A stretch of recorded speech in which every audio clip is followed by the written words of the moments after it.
জয় নিতাই, জয় গৌর, জয় জয় রাধেশ্যাম, জয় জয় গোপীনাথ।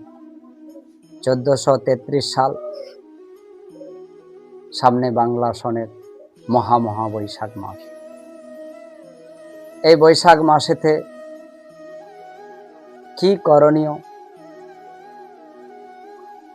এবং কেন তুলসীতে জল দিতে হবে এবং কেন তুলসী পরিক্রমা করতে হবে এবং এই বৈশাখ মাসে কি কি সবজির মধ্যে বিশেষ বর্জন রয়েছে তা সম্বন্ধে আজ আমরা একটু আলোচনা করব।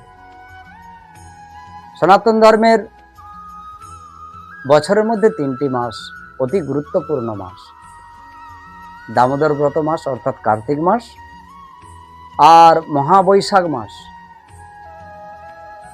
আর মাঘ মাস। এই 3 মাস হলো আমাদের নির্ঘণ্টভাবে পালন করতে হবে। তাই সামনে মহা বৈশাখ মাস রয়েছে। বৈশাখ মাস বিশাখা নক্ষত্র তিথিযুক্ত। তাই এই বৈশাখর মাসে অতি অবশ্যই তুলসীর অর্চন বন্ধন করা এবং তুলসীতে জলদান করা আমাদের অত্যন্ত গুরুত্বপূর্ণ কর্ম। হ্যাঁ, কারণ এই বৈশাখ মাসটির অপর নাম হলো মাধবের মাস। মাধব ভগবান, 12 মাসে ভগবানের 12টি নাম রয়েছে। সেই নামের মধ্যে বৈশাখ মাসে যে ভগবানের নামে বিরাজিত হয়েছে সেই নামটি হলো মাধব। তা নম নম তুলসী কৃষ্ণ প্রেয়সী, রাধা কৃষ্ণের চরণ পাবো এই অভিলাষ। তাহলে রাধা কৃষ্ণের চরণ পেতে হলে তুলসীর পরিচর্যা, তুলসীর পূজা অর্চন বন্ধন এসব করা আমাদের অত্যন্ত প্রয়োজন। তা না হলে আমরা তার কৃপা লাভ করতে পারবো না। তাই এই মহাবৈশাখ মাসে তুলসী তলার বা তুলসী বৃক্ষের তলদেশের মাটি যেন না শুকনো হয়, সবসময় যেন ভিজে থাকে, আর্দ্রতা থাকে। কেন না মহাবৈশাখের মাসের তপ্ত খরায়, তাপপ্রবাহে তুলসী দেবীর কষ্ট হয়। সেই কষ্ট দূরীকরণের জন্য ভক্তকে তাকে বসুন্ধরা বাঁধতে হবে। বসুন্ধরা কিভাবে? 2টি লাঠি দাঁড় করিয়ে দেবেন, মাঝখানে একটা লাঠি বেঁধে একটা ভাঁড়কে চেঁদা করে বসুন্ধরা অর্থাৎ এক বিন্দু বিন্দু করে গড়াতে সবসময় জল পড়তে থাকবে। ধারা বেঁধে দেবেন, ধারা বন্ধ যেন না হয়। এটাই কাজ। এতে কি হবে? ভগবান প্রীত হবে। যে আবার তুলসী বলছে যে তোমার শরণ লয় তার বাঞ্ছা পূর্ণ হয়, কৃপা করি করো তারে বৃন্দাবন বাস। তাহলে তুলসী বৃক্ষে আপনি জল দেবেন এবং তুলসী বৃক্ষকে পরিচর্যা করবেন, তুলসী বৃক্ষকে ঘট স্থাপন করে পূজা করবেন, তার মনোবাঞ্ছা পূর্ণ হবে না? অতি অবশ্যই পূর্ণ হবে। তাই মহা বৈশাখ মাসকে মহাজন বলেছে এটা ডিসকাউন্টের মাস। এই মাসেতে মানুষ অল্প ধর্ম আচরণ কেন্দ্র করে কিছু করলে তা বহু ফল স্বরূপে গুণে লাভ হয়ে থাকে। কি করবেন কি করবেন না এ সম্বন্ধে বলছি। তুলসী বৃক্ষে জল প্রদান করবেন এবং তুলসীকে প্রদক্ষিণ করবেন, প্রণাম করবেন। তুলসী বৃক্ষের মাটি নিয়ে তিলক ধারণ করবেন মহা বৈশাখ মাসে। তাই তুলসীকে প্রণাম করব কি মন্ত্রে? সেই মন্ত্রটা তো অনেকেরই জানা আছে, কিন্তু অনেকেরও জানা নেই। তাদের জন্য বলছি, হাত জড়ো করে প্রণাম করে তুলসীর বৃক্ষের ডান সাইডে রেখে তুলসীকে বলবেন, বৃন্দা ওই তুলসী দব্বই প্রিয়া ওই কেশবসচ বিষ্ণু ভক্তি পদে দেবী মাতা সত্যবত্যই নমো নমঃ। হ্যাঁ, আবার ওই ডান পাশ দিয়ে সুন্দর করে তুলসী বৃক্ষকে মাটির সঙ্গে রাখবেন না, মাটি থেকে একটু তুলে রাখবেন। একটা চেয়ারে সুন্দর করে তুলসীর পোশাক পরিয়ে দেবেন। তারপরে আপনি ডান পাশ থেকে এই নাম করতে করতে প্রদক্ষিণ করবে। কবার? 4 বার। কি নামে? জানি কানি চ পাপানি ব্রহ্মাহত্যাদিকানি চ তানি তানি পনশন্তি পদক্ষিণ পদে পদে। এই নামে আপনাকে প্রদক্ষিণ করতে হবে।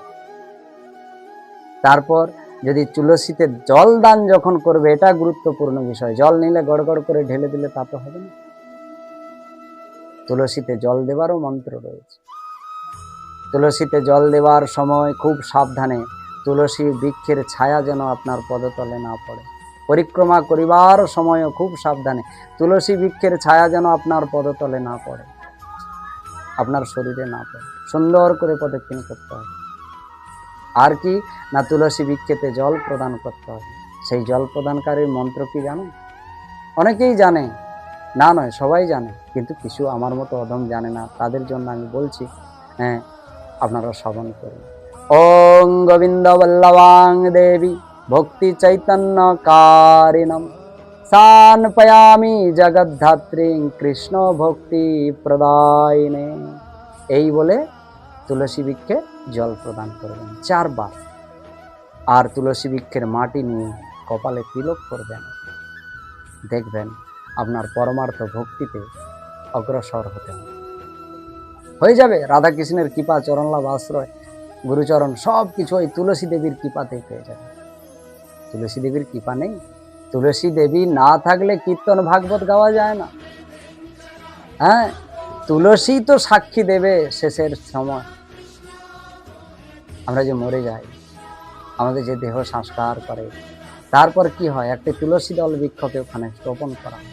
সেই তুলসী গিয়ে সাক্ষী দেয় আমরা সারা জীবন কি কর্ম করিয়াছি। তাই তুলসীকে সাধারণ ছোট গাছগাছালি বৃক্ষ বলে মনে করবেন না। তুলসী মহা মহা ভক্তি প্রদায়িনী, হ্যাঁ, স্বয়ং বৃন্দা দেবী। যার অনুমতি না হলে যুগলচরণ আশ্রয়ের ভজন, গুণকীর্তন, কীর্তন, ভাগবত কোনো কিছুই লাভ করা যাবে না। তাই মহা বৈশাখ মাসে সবাইয়ের চরণ যুগলে আমার দণ্ডবত প্রণাম। তুলসী বৃক্ষে জল প্রদান করবেন, তুলসী প্রদক্ষিণ করবেন, তুলসীর মাটি নিয়ে তিলক ধারণ করবেন, তুলসীকে প্রণাম করবেন এবং ঘিত দ্বারা, সন্ধ্যার মুহূর্তে ঘিত দ্বারা তুলসী বৃক্ষকে আপনি প্রদীপ দান করবেন, দীপ দান করবেন। তাতে কি হবে? আপনার উজ্জ্বল ভবিষ্যৎ সামনে দেখবেন, আপনি দেখতে পাবেন। একবার করে দেখুন না। এই জন্য বলছে, যে কৃষ্ণ ভজে সে বড় চতুর। একবার ভজন সাধন পথে এগিয়ে দেখুন, আপনি চালাক হয়ে যাবেন, আপনি চতুর হয়ে যাবেন। কি করে তাকে লাভ করা যায় সেই পদ্ধতি আপনার মধ্যে এসে যাবে।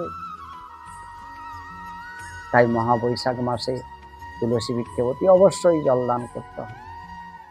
আর কি না, এই মাসে কিছু কিছু বর্জনীয় কর্ম রয়েছে। সেই কর্মগুলির মধ্যে হলো, এ মহাবৈশাখ মাসে কিছু খাবারও নিষেধাজ্ঞা রয়েছে।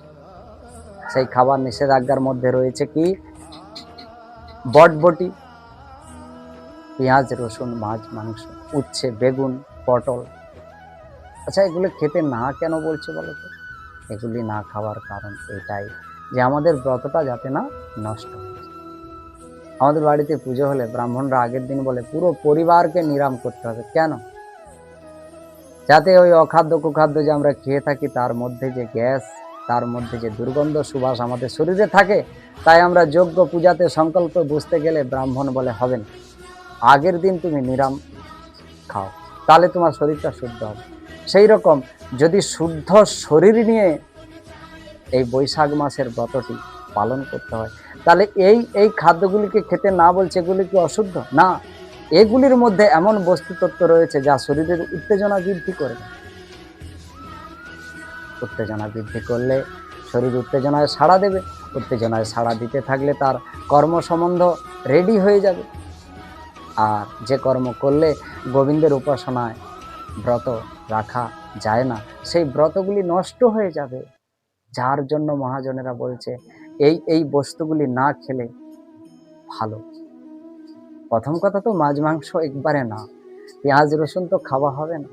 আর দ্বিতীয় কথাতে বলা হয়েছে বটবটি, পটল, বেগুন, কদুলাউ, বৈতাল, এগুলিও সেবা পাওয়া যাবে। তাহলে কি করবেন বৈশাখ মাসে? করণীয় কি? প্রাতকালে উঠবেন, একবারে ব্রহ্ম মুহূর্ত কালে উঠে একবার দেখুন না কেমন লাগে।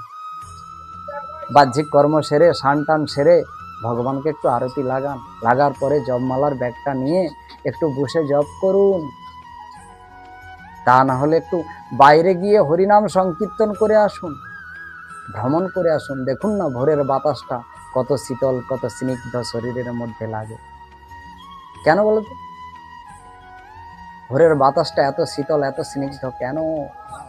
কারণটা এইটাই, এই সময় মহা মহা আশ্রম, মঠ, মন্দির, এমনকি বৈকুণ্ঠের দ্বার পর্যন্ত খুলে যায়। রাধারানী শ্যাম যুগলের চরণের সুগন্ধ সুবাস সারা বিশ্বে ছড়িয়ে পড়ে, যার জন্য বাতাস শান্ত হয়ে যায়, অক্সিজেনের পরিমাণ বেড়ে যায় বাতাসে, আর বাতাসটা মধুর লাগে।